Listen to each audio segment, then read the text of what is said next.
E hoje eu quero falar um pouco sobre provação. Quem nunca passou provação, né, gente? Quem nunca, né? E o que é provação? A provação é quando você passa por uma profunda aflição. A provação é quando você passa aquelas guerras, irmão, aquelas lutas, né? Que você fala assim: Senhor, eu não vou suportar, eu não vou conseguir, Deus, eu não vou conseguir atravessar essa situação, eu vou desistir, eu vou parar. E aquilo acaba gerando em você uma angústia terrível. Tem muitas pessoas que adoecem na provação, sabia disso?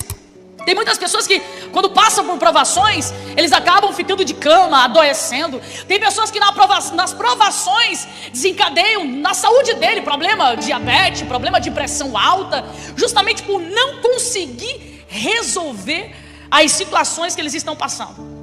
Aí quando você lê aqui, Tiago dizendo: meus irmãos, sintam-se felizes quando passarem por todo tipo de provações. Você fala assim: mas meu Deus, que negócio é esse?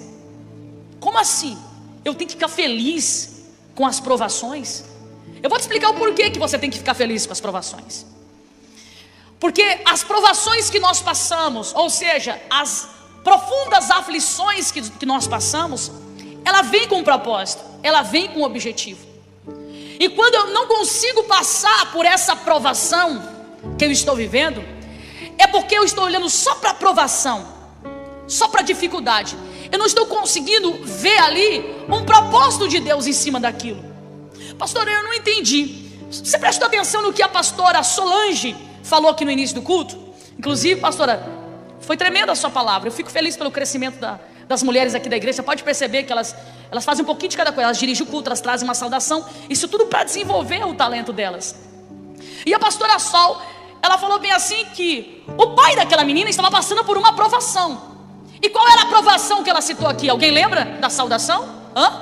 Qual era a provação? A menina estava o quê? Exatamente. A provação desse homem foi o quê? Ele deixou a filha dele morta dentro de casa. Mas o que ele faz com a provação dele?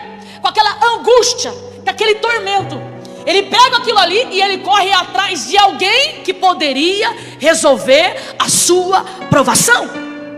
É por isso que você vai ver, meu irmão, a cura chegando na casa daquele homem. Por quê? Porque ele pegou aquela aprovação e ele foi na direção certa. Agora, o que é que fez aquele homem pegar aquela aprovação e ir na direção certa? Algo muito tremendo, que a Bíblia diz que nós precisamos ter. O quê? Fé. Pergunta para seu irmão que está do lado. Pergunta para ela assim: você tem fé? Agora eu vou dizer para você o que é fé. Porque às vezes você fala assim: eu tenho fé, bate no peito. Não, eu tenho fé, aquela coisa. Mas você não sabe nem o que é. A palavra fé em hebraico significa emuná. E o significado do hebraico emuná é confiança. Ou seja, fé em hebraico é emuná, que significa confiança.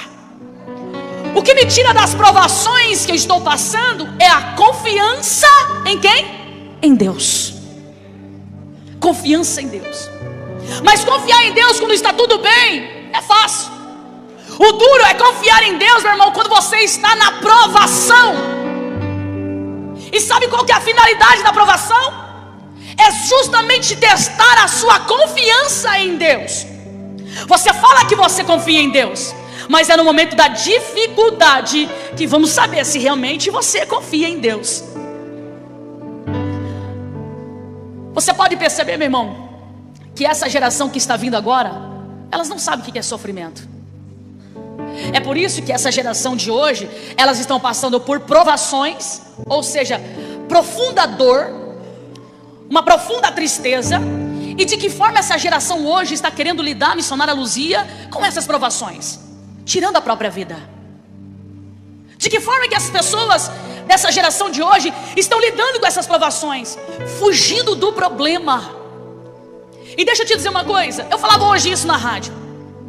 Eu falava e contava a história de alguém que chegou até mim no escritório da igreja e falou assim para mim assim: pastora, frequenta aqui os nossos cultos. E um dia ela ouviu uma palavra e me procurou e falou assim para mim assim: eu não aguento mais o meu casamento.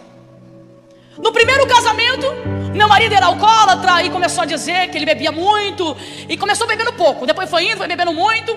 E que daí ela pegou e foi uma situação muito desgastante, foi destruindo a vida dos filhos. Então ela decide se divorciar, se separar daquele cara. E encerrou o assunto. Anos mais tarde, ela conhece uma outra pessoa. Só que essa pessoa também bebia, mas socialmente foi indo, casou com aquela pessoa.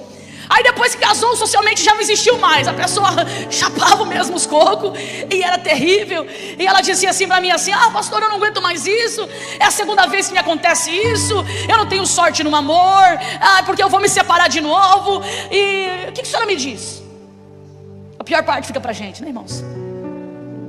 Eu olhei para aquela mulher assim e falei assim: o problema está em você. O problema não está nos seus relacionamentos. Ela: como assim em mim? Eu falei assim: você está no segundo relacionamento e é igual ao primeiro. Eu falei: por que você está repetindo isso na tua vida? Você percebe que o que você não venceu no primeiro, você não está conseguindo vencer no segundo? E você prefere desistir? Encerrar? Então você não venceu no primeiro, não venceu no segundo, está querendo encerrar esse processo. Você vai procurar um terceiro e vai pegar igual os outros dois. Pastora, não sei o que. Eu falei assim: o que se passa dentro de você? Aí eu perguntei para ela assim: como que era o seu pai? O meu pai também era um bêbado. Meu pai era isso, meu pai era aquilo. E ela começa a citar as informações exatamente como no primeiro casamento e no segundo casamento. Só que a diferença é quando ela fala do pai, ela fala com muito ódio, pastora Kelly.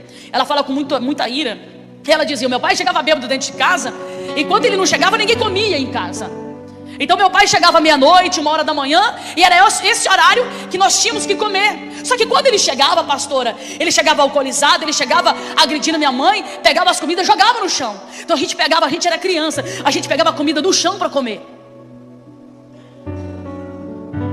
E ela disse assim, e eu sempre dizia para minha mãe: quando eu ficasse adulta, eu iria colocar o meu pai para fora de casa. E quando eu tive 14 anos, e ela é cumpridona, quando eu tive 14 anos, pastora, eu tinha um corpo de uma mulher já formada. Quando eu fiz 14 anos, na primeira briga que meu pai chegou dentro de casa, querendo quebrar tudo, querendo fazer a mesma coisa do que todos os outros anos, eu peguei ele pelo colarinho, sacudi ele, xinguei ele, falei um monte de coisa, joguei ele para fora e falei: você nunca mais entra dentro dessa casa, eu te odeio. Aí eu disse assim: e esse pai, como é que tá? Ela falou bem assim: ele já morreu. Aquela praga. E é assim, irmão, a pessoa quando está muito inflamada, ela nem percebe. Às vezes eu recebo pessoas, irmão, está tão inflamado que até palavrão fala. Está tão inflamado. Aí eu disse assim: você percebeu que você excluiu alguém da sua história? Alguém que a Bíblia manda você honrar, não importa o que seja. Porque a Bíblia fala que nós temos que honrar os nossos pais. Eles podem ser o que for, mas foram eles que nos deram a vida. Ela disse: mas aquilo lá não era pai. Eu falei: mas minha irmã, talvez ele não teve uma referência paterna também, então ele ofereceu para você o que ele recebeu. Aquilo foi o máximo que ele pôde oferecer para você. Não, pastora, mas a minha mãe era diferente. A minha mãe não sei o que, ela colocou a mãe dela lá em cima. Então eu falei: tá, como que eram os seus avós então, com o seu pai? Então ela ficou assim olhando. Olha para o contexto de história dos seus pais, do seu pai, e olha para o contexto de história da sua mãe. Fala para mim, como é que era a vida da sua mãe? Aí ela começa a citar como é que eram os avós paternos. Não tinha nada a ver com os avós maternos. De um lado era acolhedor, do outro lado era a vida destruída. Aí eu falei assim: agora olha para o seu pai. Você queria exigir dele o quê, se ele não tinha para oferecer? Agora presta atenção, como que é? Tem gente que não gosta que fala isso, mas como que é as maldições hereditárias? Eu falei: percebe? Você joga o seu pai para fora, você quer ser a justiceira, você desonra o seu pai, você fala que odeia ele, você proíbe ele entrar na casa dele. E depois você se casa com homens parecidos ao seu pai, e você faz a mesma coisa. E eu vou dizer para você uma coisa, minha irmã: enquanto você não perdoar o seu pai e não pedir perdão também para ele, você sempre vai viver essa vida desse jeito. E ela ficou olhando para mim e falou: mas ele morreu, e agora? Ela ficou desesperada. Eu falei: ele morreu, mas as memórias estão aqui. Porque você fala dele, o seu olho parece que pega fogo. E eu dizia para aquela mulher: até quando você vai ficar desse jeito? Você está entendendo, igreja? As provações que acontecem nas nossas vidas é para ensinar alguma coisa. Quando você aceita Jesus, você vem com aquele fardo pesado do mundo, sim ou não, igreja? Você vem com aquele casamento destruído, ou vem com a vida emocional destruída, ou você vem com problemas paternos, maternos, e você aceita Jesus. Aí a Bíblia diz para você assim: olha, entrega o seu caminho ao Senhor. Aí você chega aqui, você não entrega nada. Você chega aqui, você ouve uma palavra de perdão, mas você fica resistente em liberar esse perdão. Você ouve palavras dentro da igreja que mexe com o seu emocional, que mexe nas feridas da sua alma. Você vem dentro de uma igreja, irmão, é como disse a pastora Solange, parece que acontece uma amnésia. O Senhor fala com você aqui, você sai daquelas portas para fora e continua a mesma vida desgraçada. E a culpa não está no evangelho, muito menos na igreja onde você congrega. A culpa está em você, que não se permite ser confrontada por Deus para que haja uma transformação. Você consegue entender isso? Eu dizia para aquela mulher: olha para esses relacionamentos que você tem. Eu dizia para ela: você precisa abrir o seu coração e permitir que o Espírito de Deus ele venha limpar a sua alma.